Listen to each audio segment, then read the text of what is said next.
The flight attendant's voice cut through the cabin like a blade. "Ma'am, you need to stand up, right now." Every sound died at once. The low engine hum, the rustle of newspapers, even the soft clink of ice in glasses. Heads turned, eyes locked. A woman sat frozen in her seat, hands resting calmly on her knees, while a uniformed authority loomed over her, already convinced she did not belong. Eleanor Brooks did not look like trouble. At 64, she carried herself with the quiet gravity of someone who had learned long ago that shouting was a waste of breath. Her coat was plain, dark wool, worn at the cuffs. Her shoes sensible, scuffed at the toes. The kind of woman most people overlooked in an airport terminal. The kind people assumed was tired, harmless, maybe a little slow. The kind they believed they could move. She did not move. The flight attendant, Linda Harris, felt the cabin watching her. That mattered. Linda had spent more than 20 years in the air, long enough to know that control was not written in manuals. It was felt, asserted, claimed early and without apology. She straightened her shoulders, lifted her chin, and spoke louder. "I'm giving you a lawful instruction. This seat needs to be reassigned." Eleanor raised her eyes. Slow, measured. Her gaze was steady, not defiant, not afraid. Curious, almost. Like someone listening to a story she already knew the ending of. "For what reason?" Eleanor asked quietly. "Does it need to be reassigned?" Linda exhaled sharply through her nose. She hated questions. Questions invited explanations, and explanations invited doubt. She gestured down the aisle, where an elderly white couple stood clutching the backs of seats for balance. The man's face was pale, slick with sweat. The woman's hand trembled around his arm. "They need to sit together," Linda said. "Medical comfort." "It's a full flight. You were selected." Selected. The word hung there, ugly and heavy. Around them, the business class cabin felt suddenly smaller.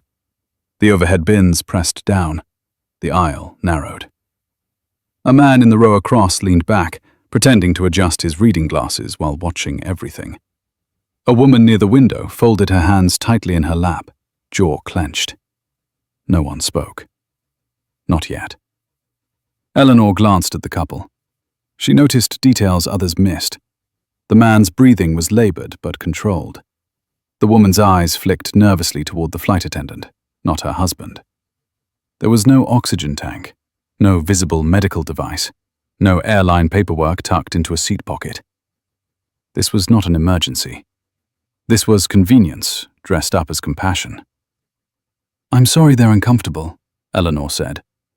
"But I paid for this seat. I chose it for my health as well. I'm willing to wait while you find another solution." Linda's lips tightened. This was not going the way it was supposed to. She had expected compliance. A sigh, maybe a small protest, easily brushed aside. Instead, she was being met with calm. Calm made people dangerous. Calm suggested confidence. "Ma'am," Linda said, lowering her voice, leaning in just enough to invade space. "We don't have time for this. If you refuse a crew instruction, that becomes a federal issue." At the word federal, something shifted. Not in Eleanor's face, in the air itself. A subtle tightening, like pressure building before turbulence. A man 2 rows back let out a soft, incredulous laugh. He caught himself, covered it with a cough.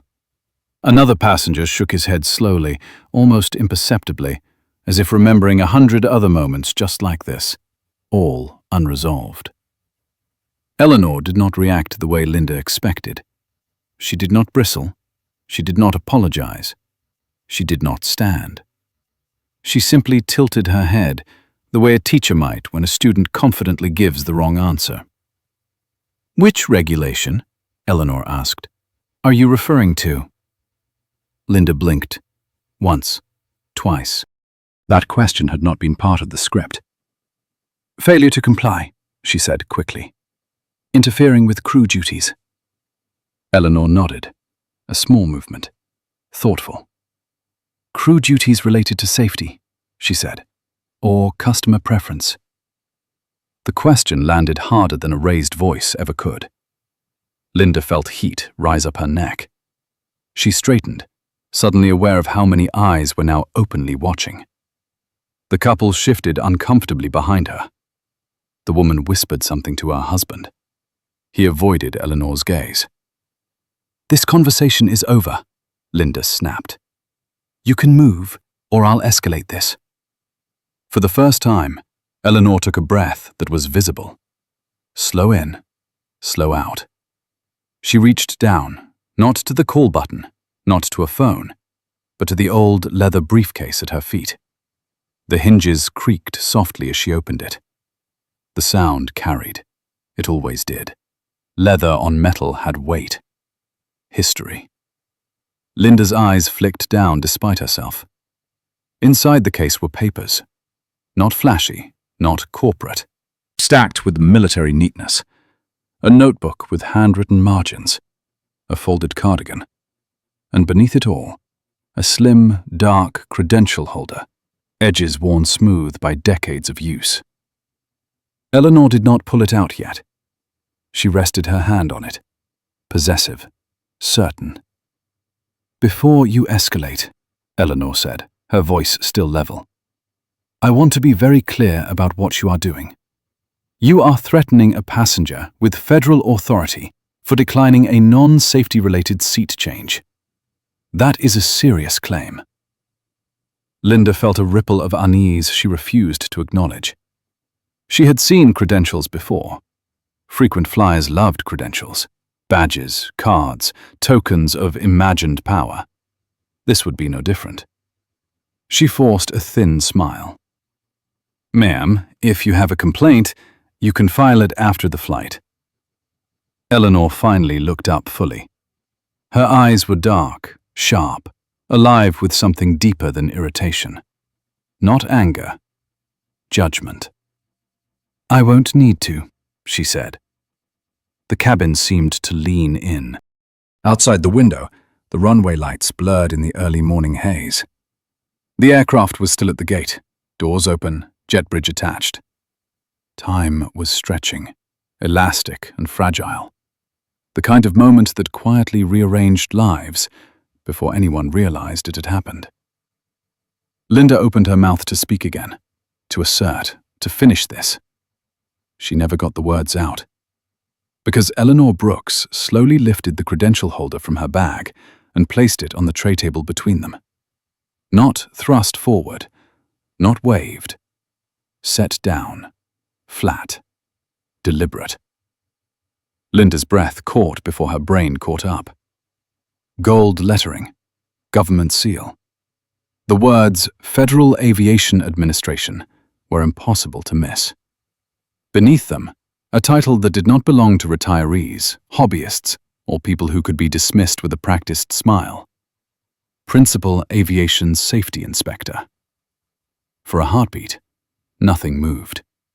Then the cabin reacted all at once. A sharp intake of breath. A whispered, "Oh my God." A man somewhere behind them muttered, "Well, I'll be damned." Linda felt the blood drain from her face. Her mouth went dry. She stared at the credential as if it might vanish if she didn't blink. She had been flying for decades. She knew exactly what that title meant.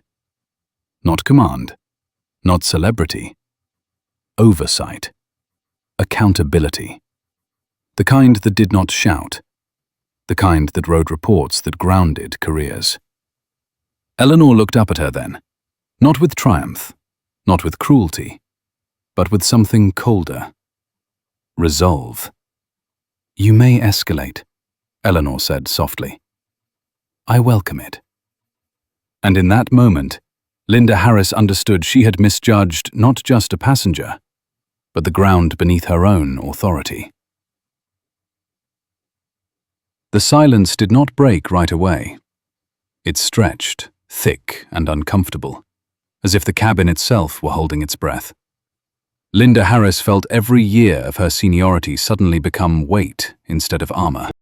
Her eyes flicked once more to the credential on the tray table, then to Eleanor's face, searching for uncertainty, mercy, anything that would soften what had just happened. There was nothing.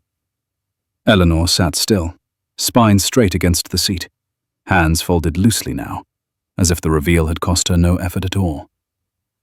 "I'm going to get the lead," Linda said, forcing the words out. Her voice sounded thinner than she intended. She stepped back, heels clicking too loudly on the aisle floor, the sound echoing down the narrow cabin like a countdown. As Linda walked away, the cabin exhaled in fragments. Murmurs bloomed and died. A man leaned toward his wife and whispered, "She's FAA," with the same reverence people reserved for judges or surgeons. The elderly woman across the aisle nodded slowly, lips pressed together, as if some long-standing suspicion had just been confirmed. Eleanor felt the shift without looking. She had felt it many times before, the moment when power changed hands without anyone raising their voice. Behind her, Thomas Miller cleared his throat. His wife Susan tightened her grip on his arm. "I didn't know," Susan whispered, her voice barely audible. "They said it would be simple." Thomas stared at the floor, shame creeping into the lines of his face. Eleanor heard them, but she did not turn. This was no longer about them. It never really had been. Minutes passed. The jet bridge hummed faintly through the open door. Somewhere near the front, raised voices bled through the galley curtain. Linda was explaining, defending, minimizing. Eleanor could almost hear the phrases without being there. Misunderstanding, good intentions, no harm meant. She had heard them all before, spoken by men in suits and women in uniforms, usually after something had already gone wrong. The lead flight attendant, Mark Reynolds, appeared first. Early 50s, crisp uniform. Calm face, honed by years of mediating drunk arguments and mechanical delays.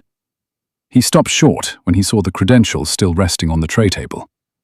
His eyes didn't widen. They sharpened. He nodded once, a reflex born of training and instinct. "Good morning, Ma'am," he said, voice steady. "I'm Mark Reynolds, lead for this flight." "Good morning," Eleanor replied. "May I?" He gestured toward the credential. She slid it an inch closer. He did not pick it up. He didn't need to. He read it where it lay, then straightened, jaw tightening almost imperceptibly. He turned his head slightly, catching Linda in his peripheral vision. She stood rigid a few feet behind him, hands clasped too tightly, eyes fixed on a spot just past Eleanor's shoulder. "There seems to be some confusion," Mark said carefully. "I'd like to hear your account." Eleanor nodded. She spoke plainly. No embellishment, no accusation.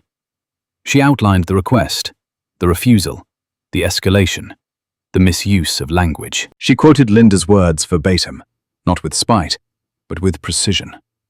Mark listened without interrupting, his expression neutral, but something darkened behind his eyes as the picture formed. When Eleanor finished, Mark turned to Linda. "Is that accurate?" Linda hesitated, just a fraction too long.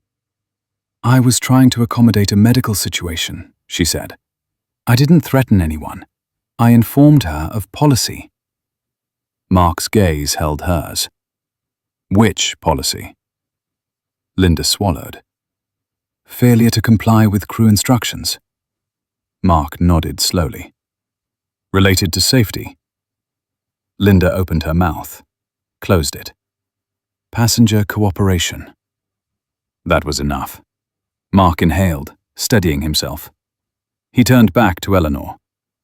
"Thank you for your patience," he said. "Please allow me a moment." He stepped aside, murmuring into the interphone. Eleanor watched the small movements, the way his shoulders stiffened, the way his tone changed when he spoke the captain's name, the way Linda's face drained further with every second. Captain James Whittaker emerged a minute later. Tall, broad-shouldered, hair silver at the temples. A man who had logged more hours in the air than most people spent awake in a lifetime. He stopped at Eleanor's row, eyes taking in everything at once. The open credential, the posture, the attention of the cabin. "Ma'am," he said, voice deep and controlled. "I'm Captain Whitaker." "Good morning, Captain." He glanced at the credential, then met her eyes. Recognition sparked there, faint but unmistakable. Not of her face, of her role. "I understand there's been an issue." "Yes," Eleanor said, "and I appreciate you coming out." He listened as Mark summarized. His jaw tightened with each sentence. When it was over, he turned to Linda. "Did you issue a threat of removal?" Linda's lips trembled. "I informed her of consequences for refusing a non-safety-related request." Silence. The captain nodded once. "Final." "Ms. Harris, you are relieved from direct passenger interaction for the remainder of boarding. Return to the aft galley." Linda stiffened. "Captain, now." His voice was quiet. It didn't need to be louder. Linda turned and walked away, shoulders hunched, steps uneven. She did not look back. The cabin watched her go, some with pity, others with something closer to relief. Captain Whitaker turned back to Eleanor. "On behalf of this crew," he said, "I apologize. You are within your rights. You will remain in your seat." "Thank you," Eleanor replied. He hesitated, then added, "If you choose to file a report, it will be fully supported." Eleanor held his gaze. "I know." The captain nodded and returned to the cockpit. The moment dispersed, slowly. Conversations resumed in cautious tones. The tension didn't vanish, but it settled, like dust after turbulence. As the door finally closed and the aircraft pushed back, Eleanor stared out the window. The ground crew moved with mechanical precision below. Orange vests, hand signals, the choreography of departure. She felt the familiar mix of exhaustion and resolve settle into her bones. Beside her, the elderly woman across the aisle leaned over slightly.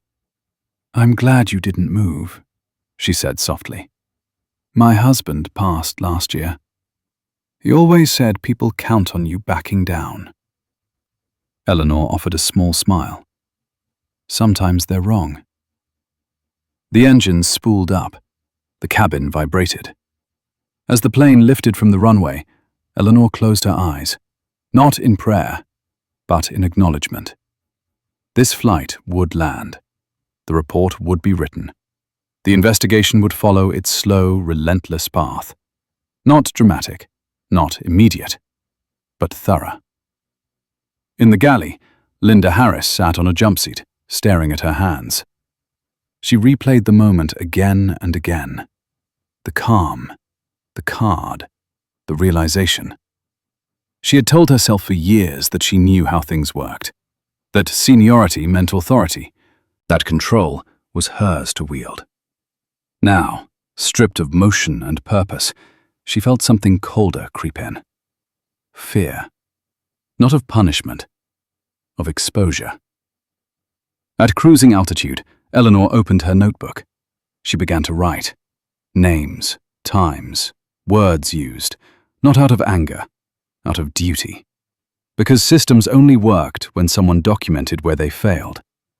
And somewhere between Boston and San Francisco, at 35,000 feet, the truth of the matter settled into place.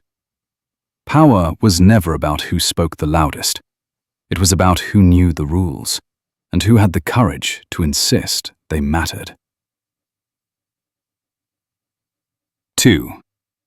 The aircraft leveled off, the seatbelt sign chimed once, and the cabin settled into the long, deceptive calm of cruise. For most passengers, the confrontation was already becoming a story they would later tell in softened tones. For Eleanor Brooks, it was only entering its most dangerous phase. She knew this part well, the quiet after the storm, the moment institutions decided whether to protect themselves or correct themselves. Eleanor kept writing as the drink cart rolled past. Her pen moved steadily, unhurried. She documented Linda Harris's phrasing with surgical precision. Not paraphrase, exact words, tone, volume, timing. She noted the presence of witnesses by seat number, not names. She had learned decades ago that memory softened under pressure, but ink did not. The notebook absorbed everything without judgment. Across the aisle, Susan Miller kept glancing at her. The woman's face was pale, eyes rimmed with red. She leaned toward Eleanor, hesitated, then spoke. "I'm sorry," she said quietly. "We didn't ask for all that." Eleanor looked up. She studied Susan's expression. The shame was real. So was the relief that someone else had absorbed the consequences. "I believe you," Eleanor said. "But next time, ask for help without assuming someone else has to pay for it." Susan nodded, lips pressed tight. Thomas Miller stared straight ahead, hands clenched on his armrests. He had not said a word since Linda was sent away. Pride had turned inward, where it did the most damage. 2 rows back, a man in a tweed jacket leaned forward and spoke to no one in particular. "I flew cargo for Pan Am," he said, "back when rules meant something. Glad to see some of them still do." A few passengers murmured agreement. Others pretended not to hear. Every cabin carried its own moral geography. In the aft galley, Linda Harris watched the cabin through the narrow opening of the curtain. She felt like an exile. Stripped of her practiced smile, her purposeful stride, she looked smaller, older. Her hands shook when she poured herself water. She had not planned to threaten anyone. That was what she kept telling herself. She had planned to resolve a situation, to keep things smooth. That was her job. But somewhere along the way, smooth had become force, and force had become habit. A junior flight attendant approached her cautiously. "Linda," she whispered, "Mark wants you to write down your account while it's fresh." Linda laughed once, a sharp, brittle sound. "Of course he does." She picked up a pen. It felt heavier than it should have. For the first time in years, she was writing without knowing how it would end. Up front, Captain Whitaker listened as Mark briefed him again, slower this time. She cited federal consequences, Mark said, used the phrase, lawful instruction.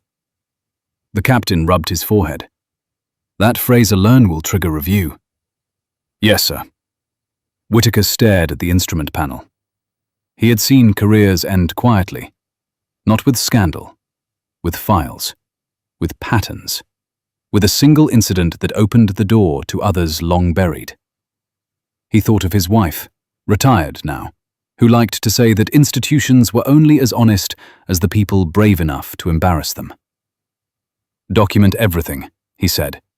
"I want this clean." Back in her seat, Eleanor closed the notebook and rested her hands on top of it. The engine's steady roar faded into the background, replaced by memory. She remembered her first FAA inspection, decades earlier, when a senior engineer had laughed and asked who she was there to take notes for. She remembered learning, painfully, that competence did not protect you from being underestimated. It only made the consequences of underestimating you more severe. A flight attendant approached with a tray of drinks. Not Linda, a younger woman, careful, respectful. "May I get you anything, Mom?" "Water is fine," Eleanor said. As the attendant walked away, Eleanor caught her eye. There was gratitude there. And something else. Hope, maybe. The rules could still shield the people who followed them. Halfway across the country, the seatbelt sign flickered back on as the plane entered light turbulence. Cups rattled. A baby cried briefly, then settled. Eleanor watched the cabin react. Small, instinctive acts of trust.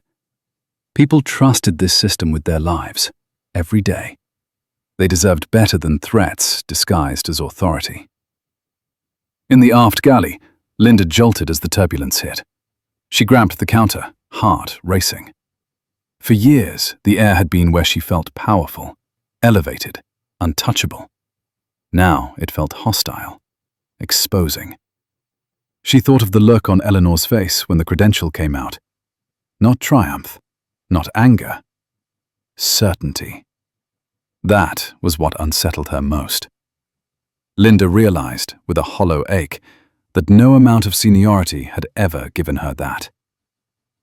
As the flight descended toward the west coast, the sky outside turned the color of steel. Eleanor packed her notebook away carefully.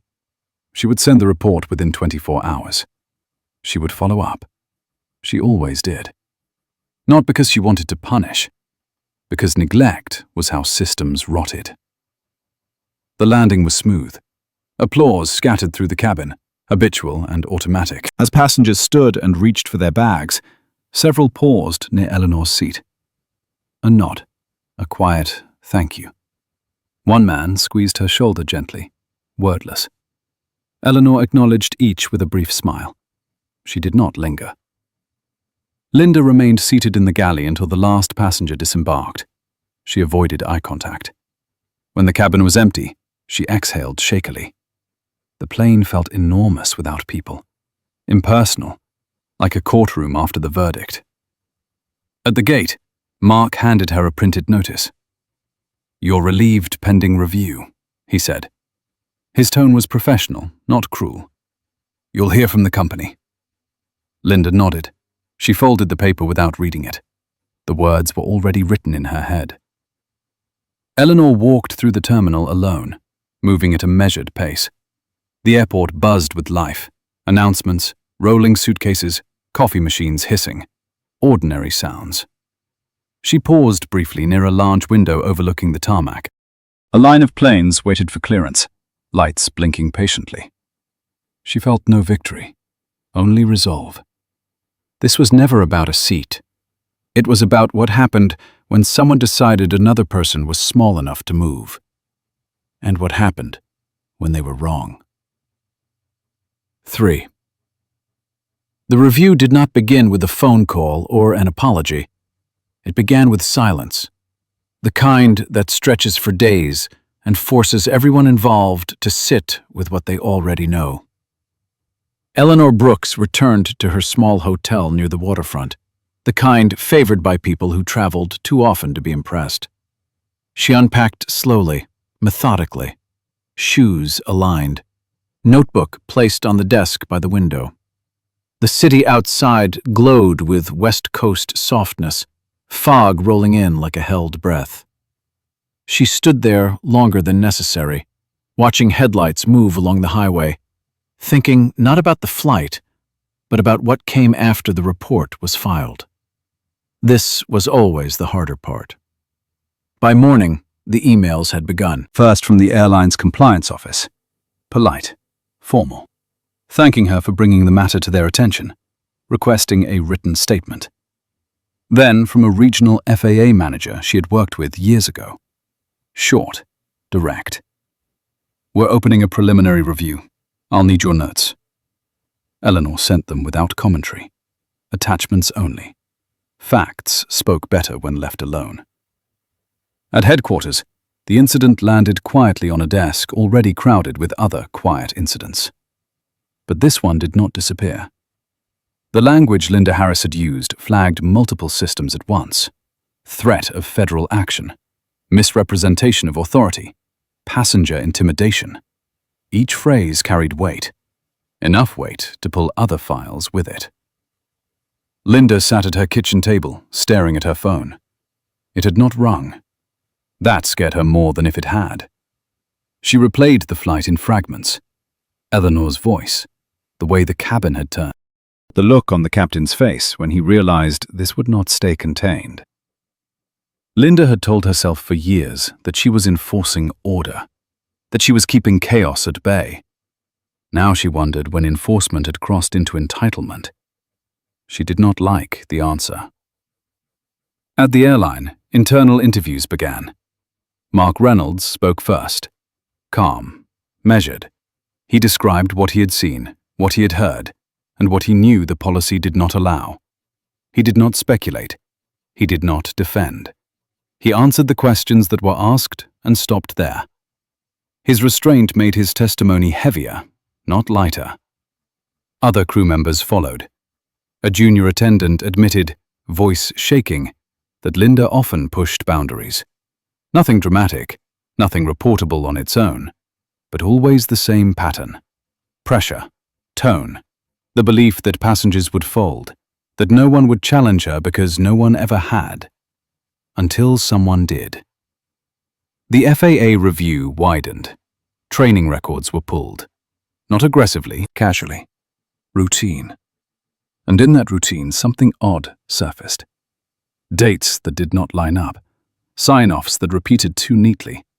A supervisor, who had retired years earlier, still listed as approving annual refreshers.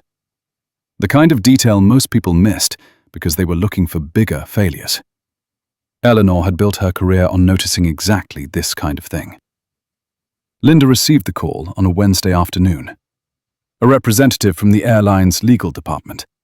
Polite voice, firm language. She was being placed on administrative leave pending investigation. No timeline, no promises, just process. Linda thanked them automatically after the call ended, then sat very still. The walls of her house felt closer than they had that morning. Meanwhile, the Millers returned home to Sacramento. The trip they had planned dissolved quietly. No dramatic fallout, just an undercurrent of discomfort that followed them into their living room. Susan found herself replaying Eleanor's words late at night. Ask for help without assuming someone else has to pay for it. She began to notice how often they expected accommodations without questioning who bore the cost. It unsettled her more than she expected. Eleanor attended the conference as planned. She spoke about oversight, about systems that failed not from malice, but from small, unchecked habits. Her audience listened closely. Many nodded. Some avoided her gaze. A few recognized themselves in her examples and did not like it. That was fine. Discomfort was part of change. After the session, a young engineer approached her. "I didn't know you could push back like that," he said, on a plane, against a uniform. Eleanor smiled faintly. "You can always push back," she said. "You just need to know where you're standing." Back east, the investigation concluded without drama. Linda Harris was called into a conference room she had walked past for years without entering. This time, her badge did not open the door.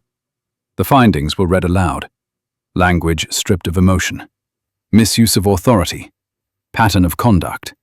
Failure to adhere to training standards. Her employment was terminated, effective immediately. She did not argue. She did not cry. She felt hollow.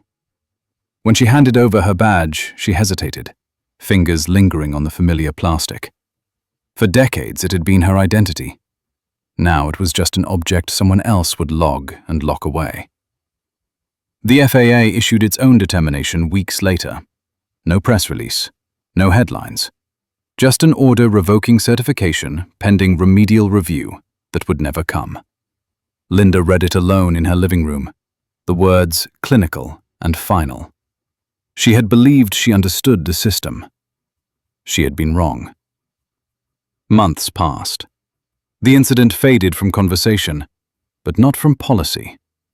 The airline revised its training language, removed ambiguity, clarified authority boundaries, reinforced that safety did not mean control, and service did not mean submission. Quiet changes, structural changes, the kind that lasted. One afternoon, Eleanor received a handwritten note. No return address. The handwriting was unsteady but careful. It was from Susan Miller. She thanked Eleanor for standing her ground. She wrote about learning to ask differently, to see other people's space as earned, not available. Eleanor folded the letter and placed it in her desk drawer with others like it. Late one evening, Eleanor ran into Linda by chance at a grocery store near her home. The meeting was brief, awkward, human. Linda apologized, not for losing her job, for forgetting what it meant to serve without dominating. Eleanor listened. She accepted the apology without warmth or hostility. Closure did not require forgiveness, only honesty. As Eleanor walked out into the parking lot, the sky was wide and clear. A plane passed overhead, lights blinking steadily as it descended. She watched it until it vanished behind the trees. The system moved on, as it always did, but it moved slightly straighter than it had before. 4. The call came on a Sunday evening, the kind of time reserved for matters people did not want witnessed. Eleanor Brooks was standing in her kitchen, rinsing a single coffee cup, when her phone vibrated against the counter. She did not look at it right away. Experience had taught her that urgency often disguised fear. When she finally picked it up, the name on the screen made her pause. Evan Carlyle. She dried her hands slowly before answering. Dr. Brooks. Eleanor, the voice said, smooth and measured, practiced in sounding calm when control was slipping. I appreciate you taking the call. Evan Carlyle was not just an executive. He was the chief executive officer of the airline. Late 50s, public face of stability. A man whose photograph appeared in annual reports beside phrases like integrity, trust, and commitment to safety. I assumed you would, Eleanor said. There was a brief silence, not awkward, calculated. I wanted to speak with you directly, Evan said, before this moves any further. It already has, Eleanor replied. Yes, he said, acknowledging the truth without naming it. And that's precisely why I'm calling. Eleanor leaned against the counter, eyes drifting to the window. Outside, the neighborhood was quiet, lawns trimmed, porch lights glowing, the illusion of order Americans her age had been raised to believe in. We are taking corrective action, Evan continued. Personnel decisions have been made. Training protocols are being reviewed. This does not reflect who we are as a company. Eleanor smiled, just slightly. That sentence, she said, usually means it reflects who you are very clearly. Another pause, this one longer. You've spent your career in oversight, Evan said. You understand how these things can spiral. Media, public confidence. That's not good for anyone. There is no media, Eleanor said, and public confidence should not depend on silence. Evan exhaled. She could hear the effort in it now. What do you want? The question landed heavily between them. I want the truth documented, Eleanor said. Not summarized, not sanitized. I want the patterns acknowledged, not just one employee, but the environment that allowed her to believe she could do that without consequence. And if we do that? Evan asked carefully. What happens next? Eleanor met her own reflection in the darkened glass. Then the system improves, she said. Or it admits it doesn't intend to. After the call ended, Eleanor stood still for a long moment. She felt the familiar ache in her shoulders, the weight of responsibility that never lifted, only shifted. She knew this was the phase where power resisted most quietly, where offers were made, where language softened and edges blurred. Across the country, Evan Carlyle sat alone in his office, phone still in his hand. The city skyline glowed behind him, sharp and confident. He had built his career on managing perception, on knowing when to push back and when to concede.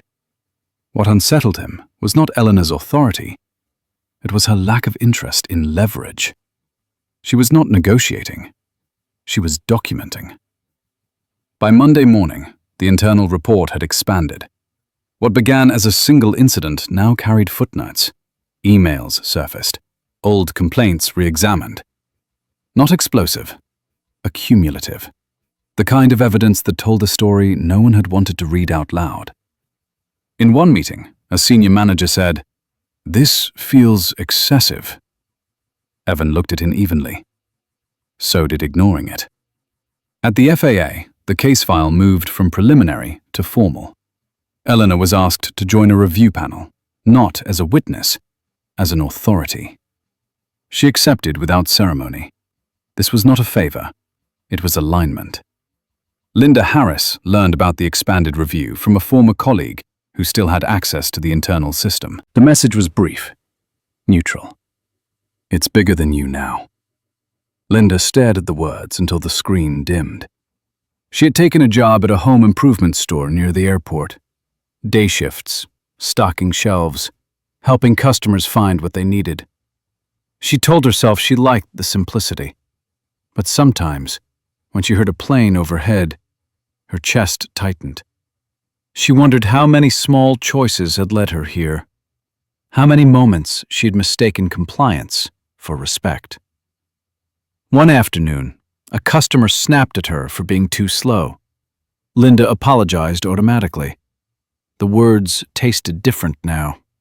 Eleanor's name never appeared in the press, not because she asked for anonymity, but because the story was not about her.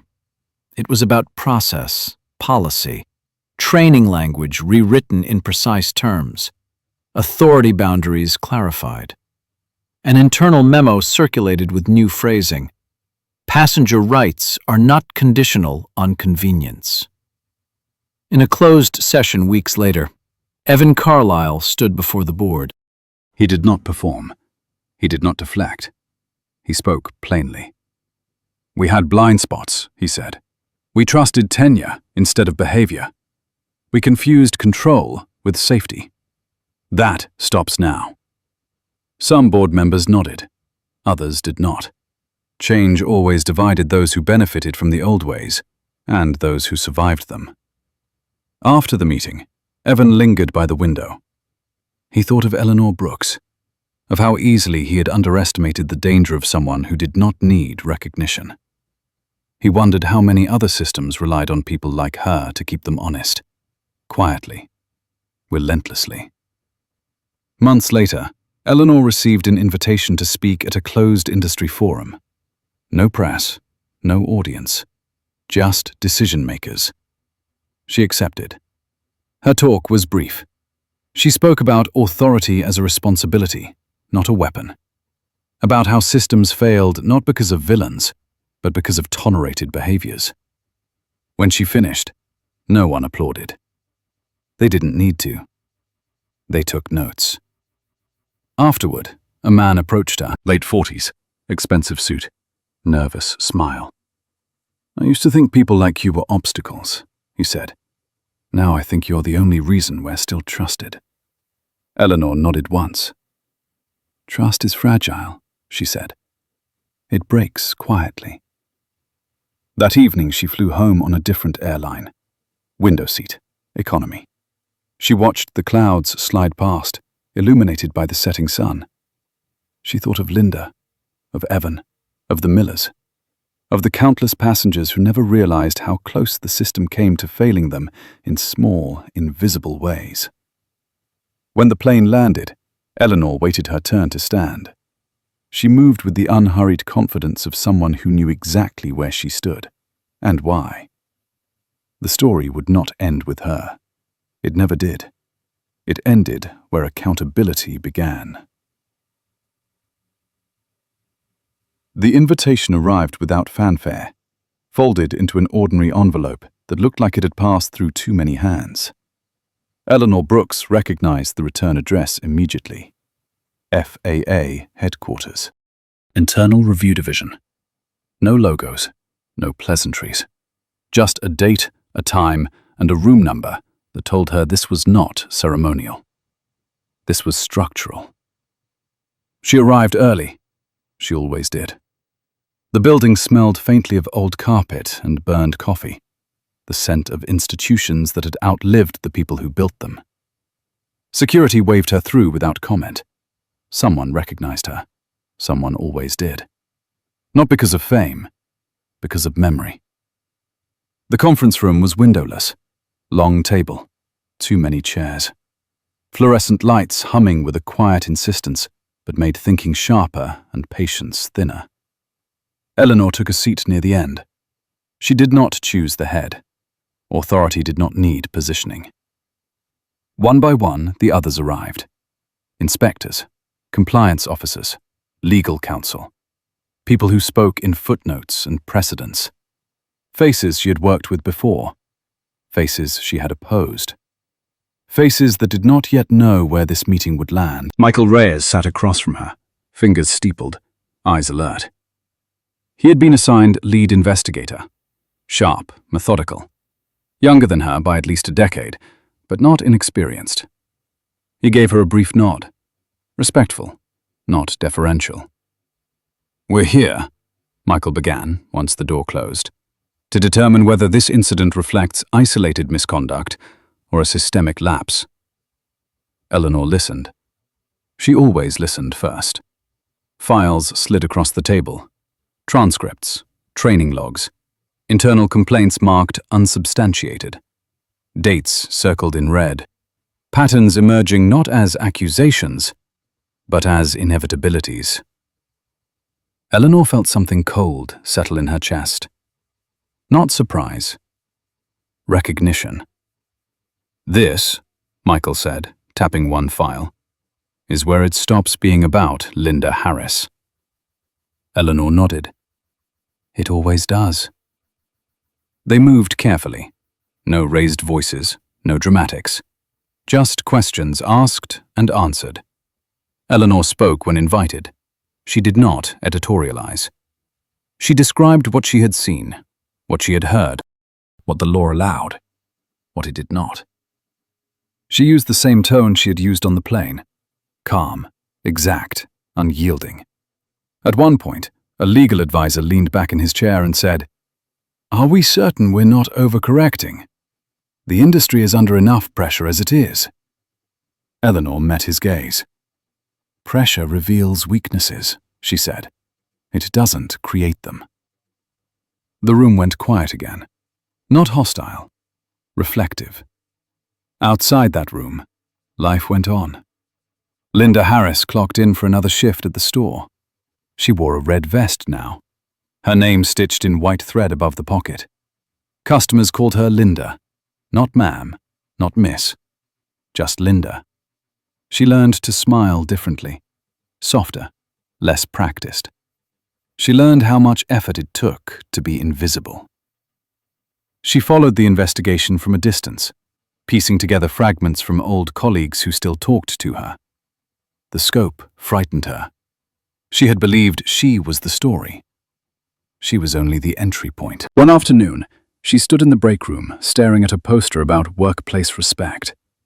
The words blurred. She wondered how many times she had ignored similar posters in training rooms, convinced they were meant for someone else.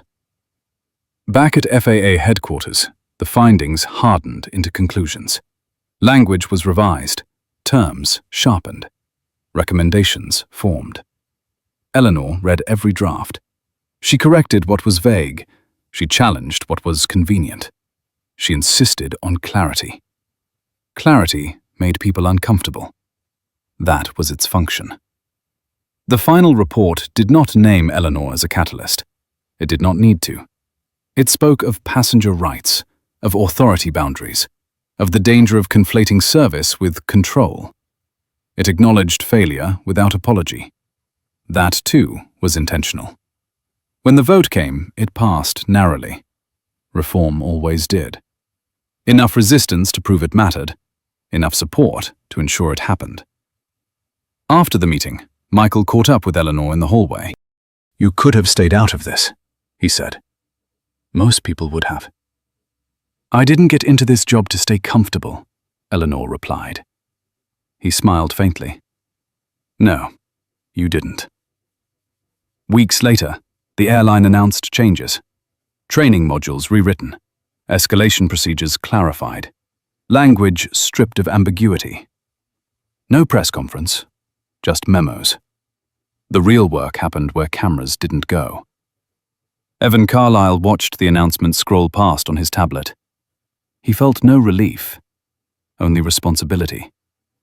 He had survived this. The company had survived this. That did not mean they were absolved. Survival was not success. He closed the tablet and stared out at the runway beyond his office. Planes lifted and landed in steady rhythm. Trust made visible. He wondered how many systems depended on people like Eleanor Brooks, who never sought recognition and never avoided conflict when it mattered. Eleanor returned home late one evening, tired in a way sleep did not fix. She made tea, Sat at her kitchen table, the same table where she had answered Evan's call weeks earlier. She thought about Linda, about how close the line between authority and abuse truly was, how easily it blurred when no one pushed back. Her phone buzzed once, a message from Michael. They approved the language you suggested. Eleanor closed her eyes, exhaled. Outside, a plane passed overhead, low and loud on final approach. She watched its lights fade into the distance and felt something rare settle over her. Not satisfaction. Alignment. The system had not punished a person. It had corrected itself. That was the only victory that mattered. And somewhere, in a quiet grocery aisle or a break room under flickering lights, someone was learning what authority was meant to be. The work continued. The first public consequence arrived quietly, almost politely, buried beneath a routine industry bulletin that most people skimmed and forgot. Eleanor Brooks noticed it immediately. A revised advisory on passenger handling standards. New language. Firmer language. Words like coercion, intimidation, and non-safety-related authority misuse were no longer buried in footnotes. They were front and center. She read it twice, then a third time, not for validation, but for accuracy. The language held. It would stand up to pressure. That mattered. What she did not expect was the call that followed 3 days later. It came from a number she didn't recognize. She almost let it go to voicemail. Almost. "This is Eleanor Brooks?" "Dr. Brooks," the voice said, hesitant, uneven. "You don't know me. My name is Karen Doyle. I was on that flight. Row 8, aisle." Eleanor closed her eyes briefly. She remembered her. Grey hair cut short, hands folded tight in her lap, watching everything without blinking. "I hope this isn't inappropriate," Karen continued. "But I wanted to tell you something." "I'm listening." "I didn't say anything that day," Karen said, "and I've been thinking about that ever since." Eleanor leaned back in her chair, the wood creaking softly beneath her. "What have you been thinking?" "That I mistook silence for politeness," Karen said, "and politeness for decency. I'm 69 years old. I marched when I was young. I raised daughters to speak up. And I sat there and let you stand alone." Eleanor said nothing.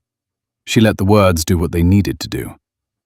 "I told myself it wasn't my place," Karen went on, "that the uniform knew best, that causing a scene would make things worse. But that wasn't true. It just made it easier for the wrong thing to happen." Eleanor felt a familiar ache settle behind her ribs. Not anger, recognition. "Most people learn that too late," she said gently. "You didn't." Karen exhaled shakily. "I wanted you to know that I've started writing letters. To the airline, to my representatives, to my grandkids' school, about what authority actually means, about how it's supposed to be questioned." Eleanor smiled. Then something good came out of it. After the call ended, Eleanor sat still for a long time. She thought about how change actually moved, not in headlines, not in applause, in private discomfort, in conversations people never planned to have. Across town, Evan Carlyle sat in a studio under harsh lighting, makeup untouched, jacket perfectly pressed. The interviewer smiled warmly as the camera light blinked on. "There's been talk," she said, "about new training measures at your airline." Yes, Evan replied. We're proud of them. Was this in response to a specific incident? Evan did not hesitate. It was in response to listening. That answer would be praised. It would also be dissected. He knew that. He had chosen it anyway. At the home improvement store near the airport, Linda Harris stacked boxes of ceiling fixtures with mechanical precision. She had stopped checking industry news. It felt like pressing on a bruise. But customers brought it to her anyway, unknowingly. You hear about that airline mess? A man said one afternoon, shaking his head. Crazy what people get away with. Linda forced a smile. Yeah, she said. Crazy. That night, she sat at her small kitchen table and opened a notebook she had bought on impulse weeks earlier. Blank pages, no logos, no credentials. She stared at the first page for a long time before writing anything. I thought authority meant people had to listen. She paused, then added, Now I think it means you listen first. She closed the notebook and slid it into a drawer. Not ready yet, but closer than she had been. Eleanor received another message that week, an invitation to speak at a regional aviation ethics symposium. Not as a keynote, as a panelist, one voice among many. She accepted. That was how this work stayed honest. On the day of the symposium, she stood backstage, listening to the muffled sound of applause for someone else. Younger, louder, more charismatic. She felt no resentment. She had outlasted charisma. That was its own form of power. When it was her turn, she stepped onto the stage and adjusted the microphone. She did not raise her voice. We talk a lot about safety, she said. About procedures, about checklists. But safety begins long before an emergency. It begins in how authority is exercised in ordinary moments.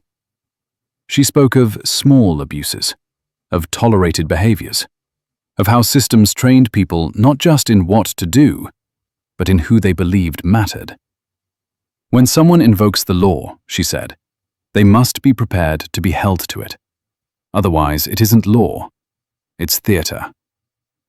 The room was quiet, not reverent, engaged.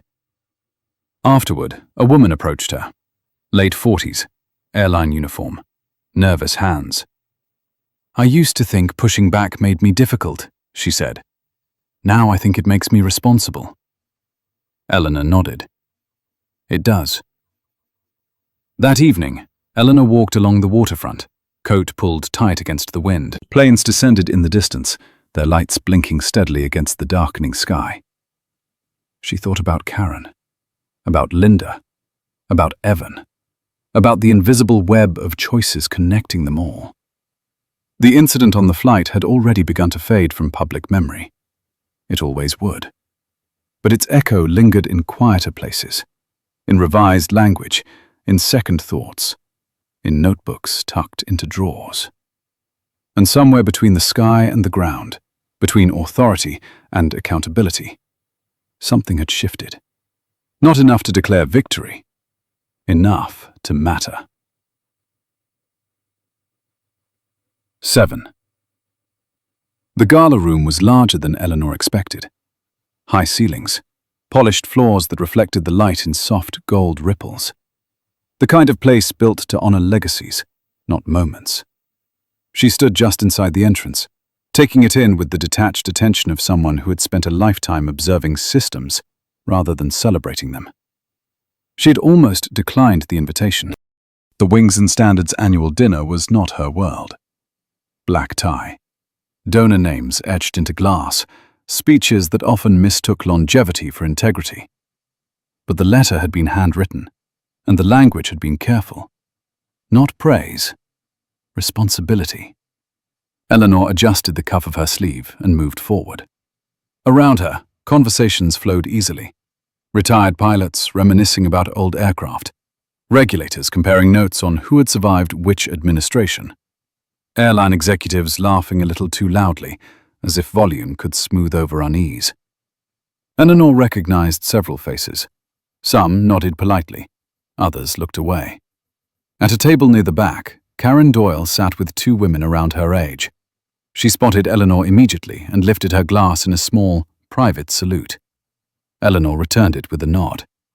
That mattered more than applause ever would. Evan Carlyle stood near the stage, speaking with a board member.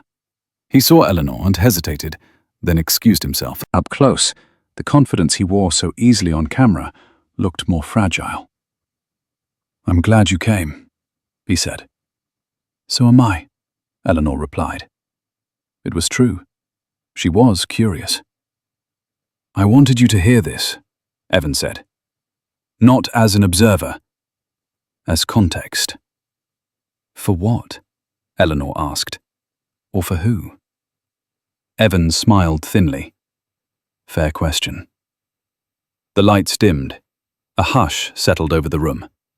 The master of ceremonies stepped up, voice warm and practiced, and began speaking about aviation as a shared trust, about how the public rarely thought about the systems that carried them safely through the air, about how that trust was earned quietly, every day. Eleanor listened. She always did. Then, her name was spoken. There was a pause. Not dramatic, uncertain. A few heads turned. Applause followed, tentative at first, then stronger as recognition spread. Eleanor remained seated for a beat longer than expected. She felt the weight of the moment settle into her bones. Not pride, responsibility. She rose and walked to the stage. Up close, the room looked different. Faces sharpened, expressions revealed themselves. Admiration, curiosity, discomfort, relief. She rested her hands on the lectern and waited for the applause to fade on its own. "I don't accept honors easily," she began. Her voice was steady, carrying without strain. "Not because I don't value recognition, but because recognition often arrives when accountability should have come sooner." A ripple moved through the room. Not resistance, attention. She spoke about careers built not on singular acts, but on patterns of choice. About how authority, when left unquestioned, learned the wrong lessons. About how experience could become entitlement if no one challenged it. "I was raised to believe that systems are stronger than individuals," she said. "That if you follow the rules will protect you. That is only true when people are willing to enforce them without fear or favor." She did not mention the flight. She did not need to. The people who needed to hear it already knew. "When we fail," she continued, "it is rarely because we lacked policy. It is because we lacked courage. Courage to say this is not acceptable. Courage to document. Courage to stand still when someone expects you to move." The room was silent now. Not the silence of politeness. The silence of recognition. At a table near the exit, Linda Harris stood frozen. She had not known Eleanor would be here. She had not known she would hear her speak. She had come at the invitation of a former colleague, hoping to blend into the background. She wore a borrowed dress. Her hands trembled as she gripped the back of a chair. Every word felt aimed directly at her, though Eleanor never once looked in her direction. Linda felt something shift. Not guilt. Guilt had come earlier. This was understanding. Late. Painful. Necessary. Eleanor concluded without flourish. "Integrity," she said, "is not what we say when we are watched. It is what we do when the rules make us uncomfortable." The applause came slowly. Then, all at once. Eleanor stepped down from the stage and moved through the crowd, accepting quiet congratulations with nods and brief words. She did not linger. She never did. Linda watched her go, heart pounding. For a moment, she considered approaching her, apologizing again, explaining, asking for something she did not deserve. She did none of those things. Instead, she left the room. Outside, the night air was cool and sharp. Planes descended overhead, their lights blinking against the dark sky. Linda looked up and felt a familiar ache twist in her chest. Not longing, something closer to clarity. Inside, Eleanor stood by a window overlooking the runway, glass cool beneath her palm. She watched the steady rhythm of arrivals and departures, the choreography of trust continuing without pause. The system moved forward. Not perfectly, but consciously, and for the first time in a long while, that felt like enough. The morning after the gala, Eleanor Brooks woke before dawn, the way she always did when her mind refused to settle. The city outside her hotel window was still asleep, streetlights glowing softly against empty sidewalks. She sat on the edge of the bed for a long moment, listening to the distant hum of traffic, letting the weight of the previous night pass through her instead of lodging inside. Recognition had a strange aftertaste. It warmed, then it hollowed. She had learned not to linger in it. By 8 o'clock, she was back at work. The follow-up meeting took place in a smaller room this time. No long table, no observers. Just 3 people, a digital recorder, and a stack of documents that felt heavier than their physical weight. Eleanor reviewed the agenda silently while the others settled in. This was the phase where good intentions were tested by inconvenience. Michael Reyes entered last, coffee in hand, eyes already tired. "We've got resistance," he said without preamble. "Not to the findings, to the scope." Eleanor looked up. "From where?" "Legal," he said. "They want to close the loop on this airline and move on." "Because it's uncomfortable," Eleanor said. "Because it's expensive," Michael corrected. She nodded. Both were usually true. The resistance was subtle. Suggestions to limit language, to avoid precedent-setting phrasing, to frame the issue as a one-off cultural lapse rather than a procedural flaw. Eleanor listened, then leaned forward slightly, hands folded. "If you narrow this," she said, "you teach every other carrier exactly how small they can keep their problems." The recorder hummed softly, capturing every word. Outside the room, calls were being made, emails drafted and redrafted. People whose names never appeared on org charts began asking questions. The machinery of influence moved quietly, efficiently. Eleanor had seen it stall investigations before. She had also seen it fail. The deciding factor was not Eleanor's authority. It was the data. Cross-carrier comparisons, complaint frequency trends, training discrepancies mapped against tenure, patterns that refused to be contained by corporate borders. When the vote came again, it passed with less resistance than expected. Not because minds had changed, because opposing it now carried too much risk. That afternoon, Eleanor received a message from Karen Doyle. A photograph this time. Karen standing beside a group of retirees holding handwritten signs outside a district office. Words like accountability and respect written in careful block letters. Eleanor smiled faintly. Change never moved in straight lines. It moved in circles. Across the city, Evan Carlyle sat in a meeting he did not enjoy. The boardroom was familiar, but the tone had shifted. Questions were sharper, language less forgiving. He answered them all, calmly, but the illusion of control had thinned. Afterward, his chief of staff caught up to him in the hallway. "They're asking whether you knew." Evan stopped walking. "Did I?" The question hung there, uncomfortable, honest. "That depends," the chief said carefully, "on how we define knowing." Evan resumed walking. "Then we define it narrowly," he said, "and we fix what we can." That night, Linda Harris sat alone in her apartment, the gala replaying in fragments she could not shake.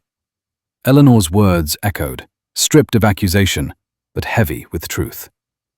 Integrity is what we do when the rules make us uncomfortable. Linda had spent years avoiding discomfort by creating it for others.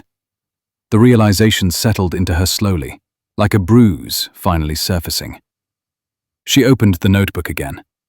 This time, she filled 3 pages.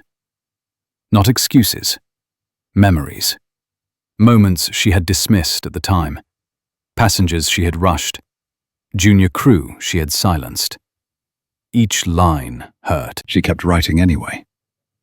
On the other side of the country, Eleanor boarded another flight. Different airline, same routine. Window seat, notebook tucked under her arm.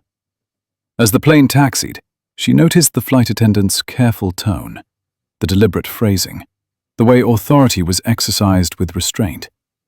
She wondered if it was coincidence or consequence. Halfway through the flight, a man across the aisle leaned over. "I saw you speak," he said quietly. "Last night." Eleanor nodded. "I used to think rules were there to protect companies," he continued. "Now I'm not so sure." "They protect people," Eleanor said, "when people insist on it." He leaned back, thoughtful. The descent began as the sun dipped low, painting the clouds in muted gold. Eleanor watched the horizon shift, feeling the familiar sense of continuity that came from doing work that mattered, even when no one was watching.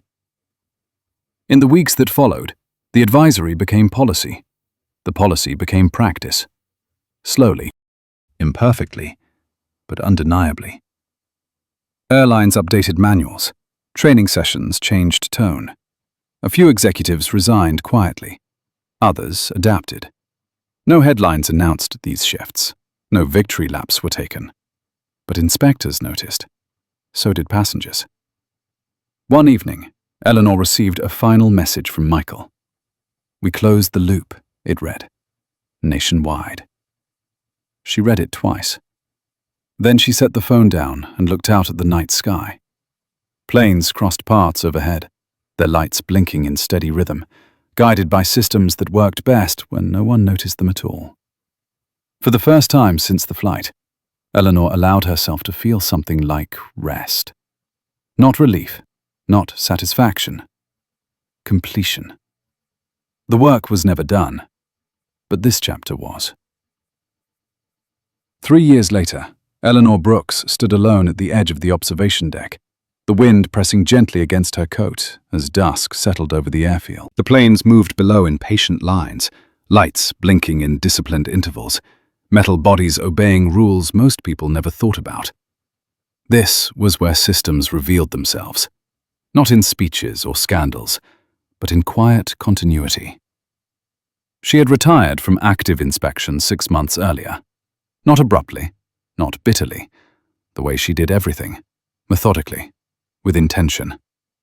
Her badge now rested in a drawer at home, not as a trophy, but as an artifact of work completed properly. She still consulted, still advised, still read reports late into the night when something felt off. Authority did not leave her when the title did. It never had. Behind her, a group of younger inspectors waited respectfully, giving her space. Some had flown in just to walk this deck with her. She had trained 2 of them, challenged all of them. They spoke in lower voices when she was near, not out of fear, but out of awareness. They knew what she represented. A standard, one that could not be faked. Below, a familiar aircraft rolled toward the runway. Same model, same hum. She felt the vibration through the concrete beneath her feet, and remembered that morning, years ago, when a flight attendant had mistaken silence for weakness and authority for entitlement. She remembered how close the system had come to failing, quietly, how close it always came. Eleanor turned as footsteps approached. Karen Doyle stood there, hair whiter now, posture straighter than before. They had kept in touch, letters at first, then calls. Now this. "I wanted to see it," Karen said softly, nodding toward the runway. "From this side." Eleanor smiled faintly. "Most people never do." Karen folded her arms against the chill. "My granddaughter starts flight school next fall," she said. "She talks about safety the way kids talk about freedom." "That's how it should be," Eleanor replied. Across the country, in a modest apartment near a shopping plaza, Linda Harris finished closing a register and turned off the lights. She no longer worked near planes. She did not need to. Her life had narrowed, but it had also sharpened. She volunteered now, mentored young women entering service industries, warned them about the subtle seduction of control disguised as professionalism. She never mentioned Eleanor's name. She did not need to. The lesson had detached itself from its source. In a boardroom overlooking another runway, Evan Carlyle signed the last page of a document and slid it across the table. He looked older than he had years earlier. Not weaker, more precise. He had learned the cost of ignoring quiet warnings. He had also learned the value of listening to people who did not want anything from him. The industry had changed in ways no one would ever trace back to a single flight. Manuals were clearer, training stricter, complaints handled faster, authority questioned sooner. None of it made headlines. All of it mattered. Eleanor watched as the aircraft below lifted into the sky, climbing steadily, unremarkable in its perfection. She felt something ease in her chest. Not pride, not nostalgia. Alignment. The rare comfort of knowing a system had absorbed a shock and recalibrated instead of cracking. One of the inspectors stepped closer. "We still use your language," he said. "From the advisory." Eleanor nodded. "Language shapes behavior." "And behavior shapes outcomes," he added. She met his gaze. Exactly. The sky darkened. Lights brightened. The workday ended without ceremony. Eleanor gathered her coat and turned away from the railing. She moved slowly now, intentionally. No rush. She had earned that. As she walked back toward the terminal, she passed travelers who had no idea who she was or what she had done. She liked it that way. Systems were not meant to celebrate their guardians. They were meant to protect their users. At the sliding doors, Eleanor paused and looked back one last time. Another plane touched down smoothly, tires meeting pavement with practiced grace. Trust made tangible. She felt a quiet certainty settle over her. The turbulence had passed, not just for her, for something larger. And somewhere, on some flight yet to come, someone would try to move another person who did not belong to be moved. And this time, the system would answer faster, cleaner, better. If this story resonated with you, take a moment to like the video, subscribe for more stories like this, and leave your thoughts in the comments below with 3 words that matter to you.